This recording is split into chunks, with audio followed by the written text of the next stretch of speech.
ನಮಸ್ಕರಿಸಿ, ಇನ್ನುಳಿದ ಎಲ್ಲ ಶ್ರೀಗಳ ಪಾದಗಳಲ್ಲಿ ನಮಸ್ಕರಿಸಿ.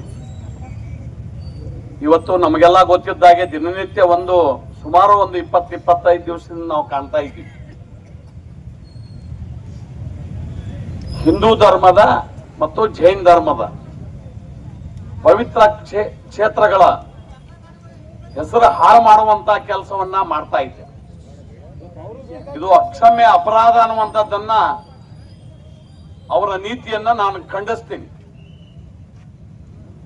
ಅವರು ಒಬ್ಬ ದಾರಿ ಹೋಗೋವ ಅನಾಮಿಕತ್ ಕೈತಾರ, ಅನಾಮಿಕತ್ ಮುಸುಕುದಾರಿ. ಆ ಮುಸುಕುದಾರಿ ಹೇಳಿದಲ್ಲೆಲ್ಲ ಹಡ್ಕೋತ್ ನಡೆದಾರ. ಧರ್ಮಸ್ಥಳದೊಳಗೆ ಏನು ಸಿಕ್ಕಿಲ್ಲ ಅವ್ರಿಗೆ, ಯಾವುದೇ ಗುರುಗಳ ಸಿಕ್ಕಿಲ್ಲ, ಮತ್ತು ಯಾವುದೇ ತಲೆಬುರುಡೆ ತಗೊಂಡು ಬಂದು ಕಂಪ್ಲೇಂಟ್ ಮಾಡ್ಯಾರ. ತಲೆಬುರುಡೆ ನಾವು ನಿನ್ನೆ ವಿಧಾನಸೌಧದಾಗ ನಮ್ಮೆಲ್ಲರೂ ನಾವು ಮಾತಾಡಿವಿ.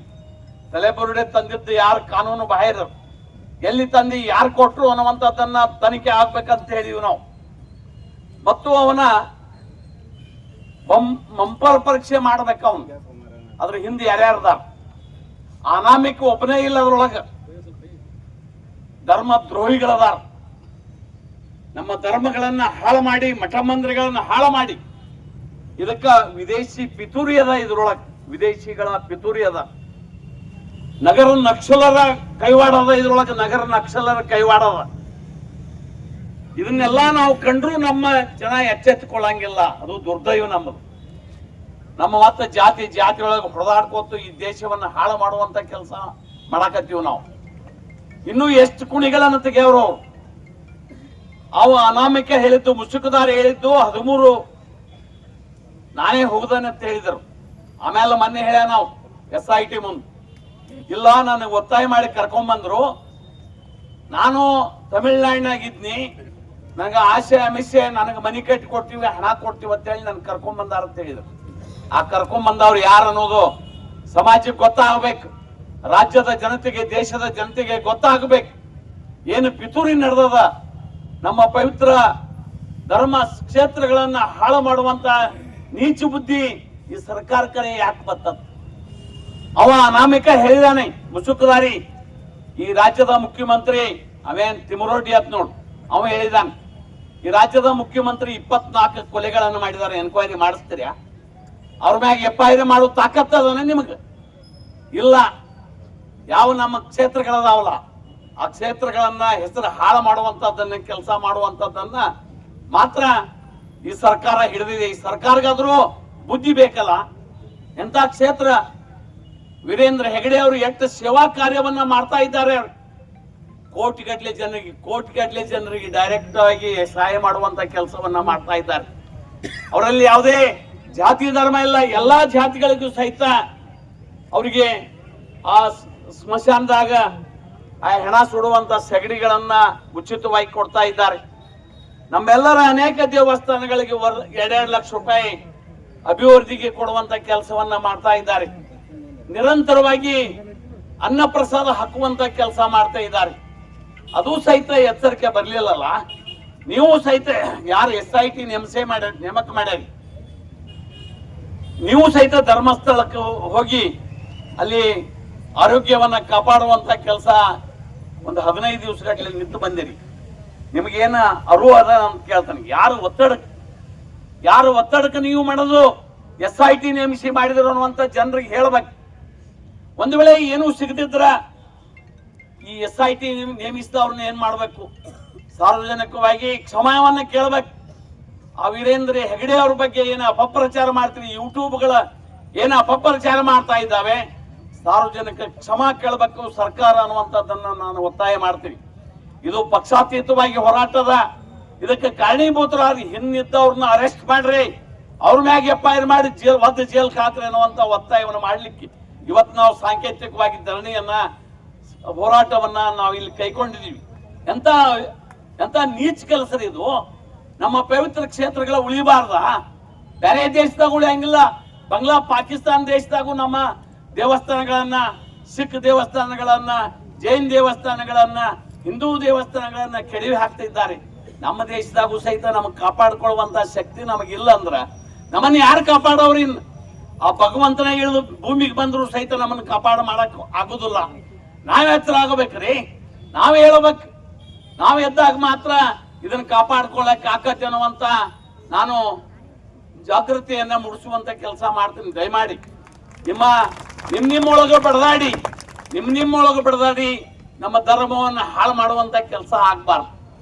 ಧರ್ಮ ಉಳಿದಾಗ, ದೇಶ ಉಳಿದಾಗ ನಾವು ನೀವೆಲ್ಲರೂ ಜೀವಂತ ಉಳಿತೀವಿ, ನಮ್ಮ ಜಾತಿಗಳು ಉಳಿತಾವ, ನಮ್ಮ ಮಠ ಮಂದಿರಗಳು ಉಳಿಲಿಕ್ಕೆ ಸಾಧ್ಯಕ್ಕಾವ್ರಿ. ಆ ದೇಶನ ಧರ್ಮನ ಹಾಳಾದ್ರೆ ನಮ್ಮನ್ನ ಯಾರು ಉಳಿಯಂಗಿಲ್ಲ, ಯಾರೂ ಸಹಿತ ನಮ್ಮ ಉಳಿಯಂಗಿಲ್ಲ. ನಮ್ಮ ಮನಿ ಹೊಕ್ಕ ನಮ್ಮನ್ನ ಹತ್ಯೆ ಮಾಡ್ತಾರ. ಅದು ಆಗಬಾರ್ದು ಅಂದ್ರೆ ನಾವು ಈಗ ಜಾಗೃತಿ ಆಗ್ಬೇಕು. ಇದರ ನೇತೃತ್ವ ಅನೇಕ ಪೂಜ್ಯರು ವಹಿಸ್ಕೊಂಡಿದ್ದಾರೆ. ಅದರಿಂದ ಧರ್ಮಕ್ಕೆ ಕುಂದು ಬಂದಾಗ ನಾವೆಲ್ಲರೂ ಮನೆ ಮಠ ಬಿಟ್ಟು ಧರ್ಮದ ಬೆನ್ನೆಲುಬಾಗಿ, ಧರ್ಮದ ರಕ್ಷಣೆ ಸಲುವಾಗಿ ನಾವು ನಿಲ್ಲಬೇಕು.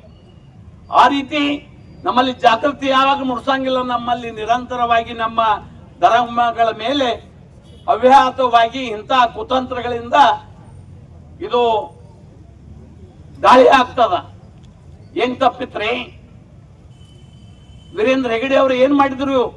ಈ ರಾಜ್ಯದ ಅರ್ಧ ರಾಜ್ಯಕ್ಕೆ ಸರ್ಕಾರಕ್ಕೆ ಕೊಡುವಾಗುದಿಲ್ಲ, ಅಷ್ಟು ಸೌಲಭ್ಯಗಳನ್ನ ಬಡ ಜನರಿಗೆ ಕೊಡುವಂತ ಕೆಲಸ ಮಾಡ್ತಾರ. ಅದು ತಪ್ಪಲ್ಲಿ ಹೇಳ್ರಿ. ಯಾರ ಅಮಾಯಕ, ಯಾವ ಅವನ ಇತಿಹಾಸ ಗೊತ್ತಿಲ್ಲ, ಮಕ್ಕಗೊಂದು ಪಟ್ಟಿ ಕಟ್ಟ್ಯಾರ, ಕಣ್ಣಟ್ಟ ಬಿಟ್ಟಾರ, ಅಮಾಯಕ ತಾವು ಹೇಳಿದಲ್ಲಿ ಹಡ್ಡ ಹಾಕತ್ಯಾರ. ಸ್ಮಶಾನದಾಗ ಹೋಗಿ ಹಡ್ರಿ ಸಿಗ್ತಾವ. ಅನಾಮಿಕ್ ಧರ್ಮಾಧಿಕಾರಿಗಳ ನಿನ್ನೆ ಸ್ಟೇಟ್ಮೆಂಟ್ ಕೊಟ್ಟಿದ್ದಾರೆ. ನಾವು ಯಾರೇ ಭಕ್ತರು ಈ ಮಂಜುನಾಥ ಸ್ವಾಮಿ ದೇವಸ್ಥಾನಕ್ಕೆ ಬಂದ್ರ ಅಕಸ್ಮಾತ್ ಡೆತ್ ಆದ್ರೆ ಕಾನೂನು ಪ್ರಕಾರ ಪೊಲೀಸ್ ಸ್ಟೇಷನ್ಗೆ ಹೇಳಿ, ಸ್ಥಳೀಯ ಪಂಚಾಯತಿಗೆ ಹೇಳಿ ನ್ಯಾಯಯುತವಾಗಿ ಅವ್ರನ್ನ ಅಂತ್ಯ ಸಂಸ್ಕಾರ ಮಾಡಿಸ್ತೀವಿ ಅನ್ನುವಂಥದ್ದನ್ನ ಓಪನ್ ಆಗಿ ಹೇಳಿದ್ದಾರೆ. ಇದಕ್ಕೆ ನಾಚಿಕೆ ಬರಂಗಿಲ್ಲ ಇಲ್ಲಿ SIT ನೇಮಿಸಿದವ್ರಿಗೆ. ಅವರಿಗೆ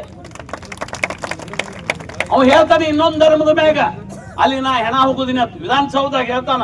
ವಿಧಾನಸೌಧದಾಗ ನಾ 4 ಹೆಣ ಹೋಗ್ತಾನೆ, ವಿಧಾನಸೌಧ ಹಡ್ತೀರ್ಯಾ? ಹಟ್ಟಂಗಿಲ್ಲ ನೀವು. ಅದ್ರ ಈಗ ಹಿಂದೂ ಧರ್ಮಗಳ ದೇವಸ್ಥಾನಗಳನ್ನ ಮಾತ್ರ ಯಾಕೆ ಜೈನ್ ಧರ್ಮ, ಹಿಂದೂ ಧರ್ಮ, ಸಿಖ್ ಧರ್ಮಗಳಲ್ಲಿ ಯಾಕೆ ಮೇಲೆ ದಾಳಿ? ಇದನ್ನ ಕೇಳಬೇಕಾಗತ್ ನೀವು. ಈ ಹಿಂದೆ ತಿರುಪತಿ ತಿಮ್ಮಪ್ಪನ ಮೇಲೂ ಸಹಿತ ದಾಳಿ ಆಯ್ತು. ಅದಲ್ದೇನು ಅಯ್ಯಪ್ಪ ಸ್ವಾಮಿ ಸಹಿತ ಅಪಪ್ರಚಾರ ಮಾಡುವಂತ ಕೆಲಸವನ್ನ ಮಾಡಿದ್ರು.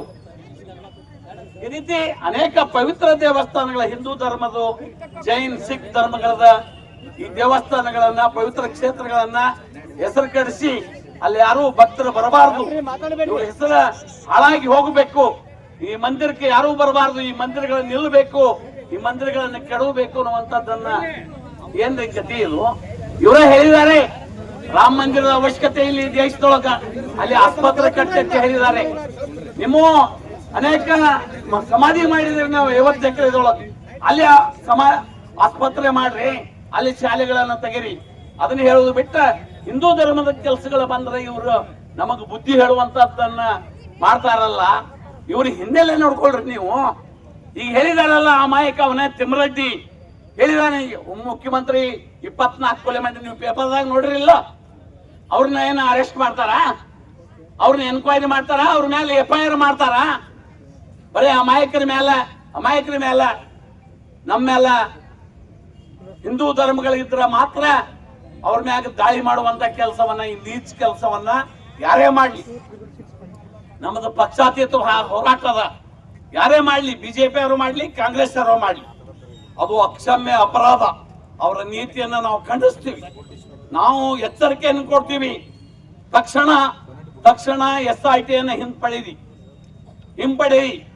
ಏನ್ ನಾವು ಮುಸುಕುದಾರಿದಾನಲ್ಲ ಅನಾಮಿಕ, ಅವನು ಅರೆಸ್ಟ್ ಮಾಡಿದ್ರಿ, ಅವನು ಮಂಪರ ಪರೀಕ್ಷೆ ಮಾಡಿದ್ರಿ, ಯಾರ್ಯಾರು ಹಿಂದದಾರ ಅನ್ನೋದು ಗೊತ್ತಾಕತಿ, ಎಷ್ಟು ದುಡ್ಡು ಕೊಟ್ಟರು ಅವನಿಗೆ. ಯಾಕಿದು ಪಿತೂರಿ? ನಮ್ಮ ಧರ್ಮಗಳು ನಿಮಗೆ ಏನ್ ಮಾಡ್ಯಾವ್ರಿ? ನಮ್ಮ ಧರ್ಮ ಹೋಟ್ ಹಾಕ್ಯಾರತ್ತ ನೀವು ಆರಿಸಿ ಅಧಿಕಾರಕ್ಕೆ ಬಂದರಿ. ಇದರೇ ಮರ್ಯಾದೆ ಹಿಡಿಬೇಕಲ್ಲ. ನಮಗೆ ಯಾರು ಹೋಟ್ ಹಾಕಿಲ್ಲ ಹಿಂದೂಗಳು, ನಿಮಗ ಅದನ್ನೇ ಅರ್ಥ ಮಾಡ್ಕೊಳ್ಬೇಕಲ್ಲ ಇವರು.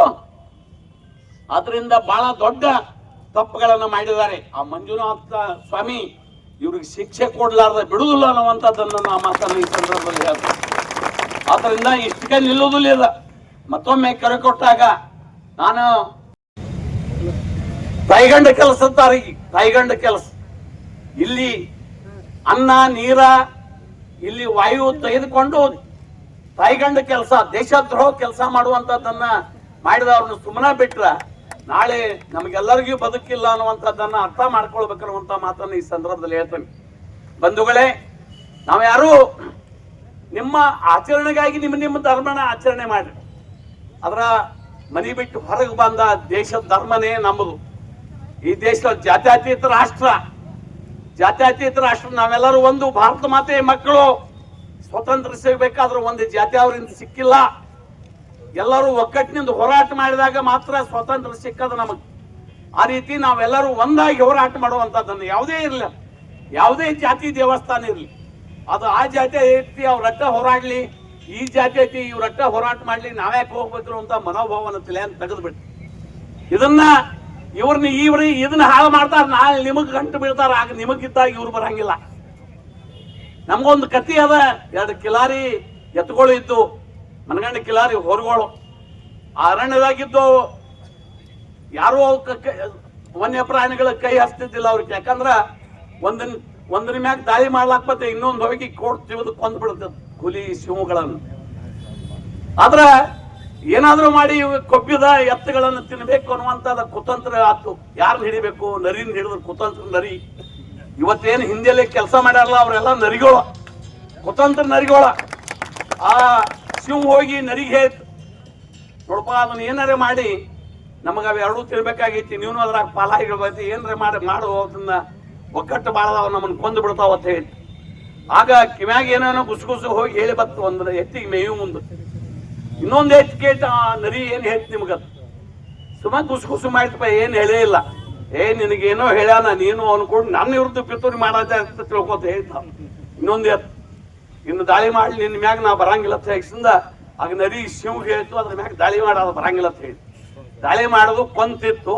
ಮುಂದೆ 2 ದಿನದಾಗ ಇದ್ರ ಮ್ಯಾಗ ದಾಳಿ ಮಾಡ್ತು, ಇದನ್ನು ಕೊಂತಿತ್ತು. ಹಂಗ ನಮ್ಮ ಸ್ಥಿತಿ ಆಗ್ತದ, ಒಂದು ಜಾತಿ ಒಂದು ಧರ್ಮದ ಮೇಲೆ ದಬ್ಬಾಳಿಕೆ ಮಾಡಿ ದಾಳಿ ಮಾಡ್ರ ನಾವು ಇಟ್ಕೊಂಡು ಸುಮ್ ಕೂತೀವಿ ಅಂದ್ರೆ ನಾಳೆ ನಮ್ದು ಉಳಿಯಂಗಿಲ್ಲ, ನಮ್ದ ಮೇಲೂ ಬರ್ತದ. ನಮ್ಮ ದೇಶ 1000 ವರ್ಷ ಗುಲಾಮರಾಗಿದ್ದು ಇದಕ್ಕಾಗೆ. ಒಬ್ಬ ರಾಜ್ಯನ ಮ್ಯಾಗ ಒಬ್ಬ ರಾಜ್ಯನ ಎತ್ತಿ ಕಟ್ಟಿ ಇಡೀ ದೇಶವನ್ನ 1000 ವರ್ಷಗಳ ಆಗಿರ್ತಕ್ಕಂಥ ಇತಿಹಾಸ ನಮಗೆ ಗೊತ್ತಿದೆ ಬಂಧುಗಳೇ. ಆ ಕಾರಣಕ್ಕಾಗಿ ಧರ್ಮಕ್ಕಾಗಿ ಪ್ರಾಣ ಕೊಡ್ಲಕ್ ತಯಾರಾಗಬೇಕು, ದೇಶಕ್ಕಾಗಿ ಪ್ರಾಣ ತೊಡ್ಲಕ್ ತಯಾರಾಗಬೇಕು, ಜಾತಿಗಾಗಿ ಅಲ್ಲ. ಜಾತಿ ಆಚರಣೆ ಮಾಡ್ರಿ ತಪ್ಪಲ್ಲ, ನಮ್ಮ ಮಠ ಮಂದಿರಗಳನ್ನ ನಾವು ಅಭಿವೃದ್ಧಿ ಮಾಡ್ರಿ ತಪ್ಪಲ್ಲ. ಅದು ದೇಶದ ಧರ್ಮದ ವಿಷಯ ಬಂದಾಗ ನಾವೆಲ್ಲರೂ ಒಂದಾಗಿ ಹೋರಾಟ ಮಾಡಬೇಕು ಅನ್ನುವಂತ ಭಾವನೆಯನ್ನು ಬೆಳೆಸ್ಕೊಂಡಾಗ ಮಾತ್ರ ನಾವು ನಿರಂತರವಾಗಿ ಉಳಿತೀವಿ. ಎಷ್ಟೋ ಜನ ಕೋಟಿಗಟ್ಟಲೆ ಜನ ಪ್ರಾಣ ಕೊಟ್ಟರು ನಮಗೆ ದೇಶ ಸ್ವಾತಂತ್ರ್ಯ ಕೊಟ್ಟಾರ. ನಾವಿಲ್ಲಿ ಮೈಕ್ನ್ಯಾಗ ಮಾತಾಡಬೇಕಂದ್ರೆ ಅವರ ತ್ಯಾಗ ಬಲಿದಾನನೇ ಕಾರಣ. ಈ ಸ್ವಾತಂತ್ರ್ಯವನ್ನ ಮುಂದಿನ ನಮ್ಮ ಮೊಮ್ಮಕ್ಕಳ ಪೀಳಿಗೆಗೆ ಬಿಟ್ಟು ಹೋಗಬೇಕಾದ್ರೆ ನಾವು ಎಲ್ಲರೂ ಒಂದಾಗಿ ಧರ್ಮಕ್ಕಾಗಿ ದೇಶಕ್ಕಾಗಿ ಹೋರಾಡುವಂತ ಜಾತಿಯನ್ನ ಬೆಳೆಸ್ಕೊಳ್ಬೇಕು ಅನ್ನುವಂತ ಮಾತನ್ನು ಈ ಸಂದರ್ಭದಲ್ಲಿ ಹೇಳಿ ಇವತ್ತು